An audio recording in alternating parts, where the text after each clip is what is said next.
कुछ दिनों पहले मैंने अपने एक वीडियो में आपको बताया था कि भारत ने 27 नवंबर से 30 नवंबर तक बंगाल की खाड़ी में 3,500 किलोमीटर की नो टाइम वार्निंग जारी की है।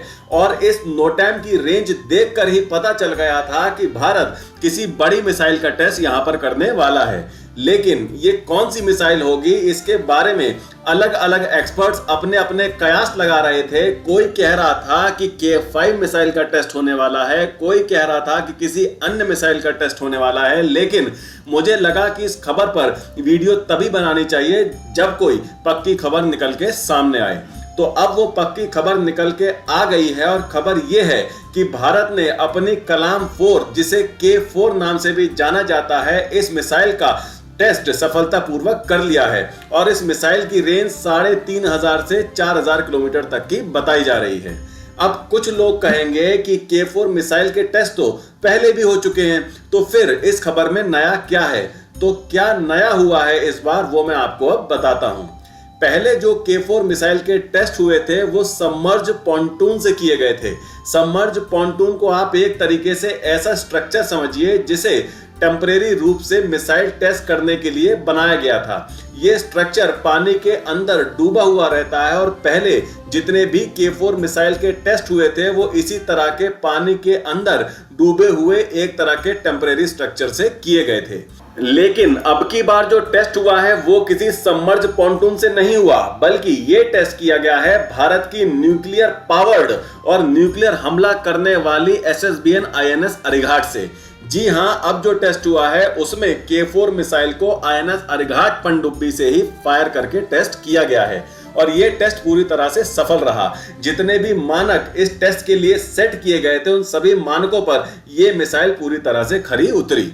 असल में यह टेस्ट सिर्फ K4 मिसाइल का ही टेस्ट नहीं था, बल्कि ये टेस्ट इस बात का भी टेस्ट था कि INS अरिघाट जैसी न्यूक्लियर पावर सबमरीन से जब K4 जैसी न्यूक्लियर हमला करने में सक्षम मिसाइल फायर की जाएगी तो क्या इस वजह से इन मिसाइल की क्षमताओं में कोई बदलाव तो नहीं आएगा, और क्या इस मिसाइल के सबमरीन से फायर किए जाने के बाद सबमरीन में तो किसी प्रकार के नुकसान होने की कोई गुंजाइश नहीं है। लेकिन खुशी की बात यह है कि K4 मिसाइल और INS अरिघाट दोनों ही इस टेस्ट में पूरी तरह से सफल हुए, पास हुए। देखिए, अगर युद्ध के समय इस मिसाइल को फायर करना पड़ा तो जाहिर सी बात है कि इसे सबमरीन से ही फायर किया जाएगा। पानी के अंदर बनाए हुए किसी टेम्परेरी स्ट्रक्चर से तो फायर नहीं किया जाएगा। इसीलिए ये टेस्ट बहुत ही जरूरी था। मतलब युद्ध के समय जिन कंडीशन में ये मिसाइल फायर की जाएगी, ये टेस्ट उन्हीं कंडीशंस को ध्यान में रखकर किया गया था। INS अरिहंत और INS अरिघाट जैसी न्यूक्लियर पावर्ड और परमाणु हमला करने में सक्षम पनडुब्बियां भारत के न्यूक्लियर ट्रायड का एक महत्वपूर्ण हिस्सा है। अगर युद्ध के समय भारत के दुश्मन पहले हमला करके भारत के परमाणु हथियारों को नष्ट भी कर देते हैं तो भी इन पनडुब्बियों की सहायता से भारत अपने दुश्मन पर पलटवार करके परमाणु हमला कर सकता है। क्योंकि इतने बड़े बड़े महासागरों में ये पनडुब्बी कहां छुपी है, दुश्मन के लिए ये पता लगाना घास के ढेर में सुई ढूंढने के बराबर है। ये दुश्मन को संभलने का मौका भी नहीं देगी, बल्कि इस पनडुब्बी से छोड़ी गई MIRV टेक्नोलॉजी से लैस कुछ ही न्यूक्लियर मिसाइलें दुश्मन के अनेकों शहरों को चुटकियों में तबाह कर देंगी। इसीलिए भारत अपनी तैयारी में कोई कोर कसर नहीं छोड़ रहा और K4 जैसी खतरनाक मिसाइलों को पनडुब्बियों से फायर करके टेस्ट किया जा रहा है। हो सकता है कि अब कुछ लोगों के मन में डाउट हो कि मिसाइल की रेंज तो 3,500 या 4,000 किलोमीटर है, इसकी रेंज में तो पूरा चीन भी ठीक से नहीं आता, और तब क्या होगा जब भारत का दुश्मन 4,000 किलोमीटर की रेंज से दूर बैठा हो। तो देखिए, इस मिसाइल की रेंज 4,000 किलोमीटर तक की है, लेकिन हमारी सबमरीन तो समुद्र में हजारों किलोमीटर ट्रेवल कर सकती है। मान लीजिए कि कोई टारगेट 6,000 किलोमीटर पर है, तो इस सूरत में हम हमारी सबमरीन को 2,500 किलोमीटर तक आगे ले जाएंगे और उसके बाद K4 मिसाइल से उस पर हमला कर देंगे। INS अरिघाट अन्य मिसाइलों और टॉर्पीडो के अलावा अपने साथ 4 K4 मिसाइल और 12 K15 मिसाइल ले जा सकती है। K4 और K15 मिसाइल परमाणु हमला करने में पूरी तरह से सक्षम है। जहां K4 की रेंज 3,500 से 4,000 किलोमीटर है, वहीं K15 की रेंज 750 किलोमीटर तक की है।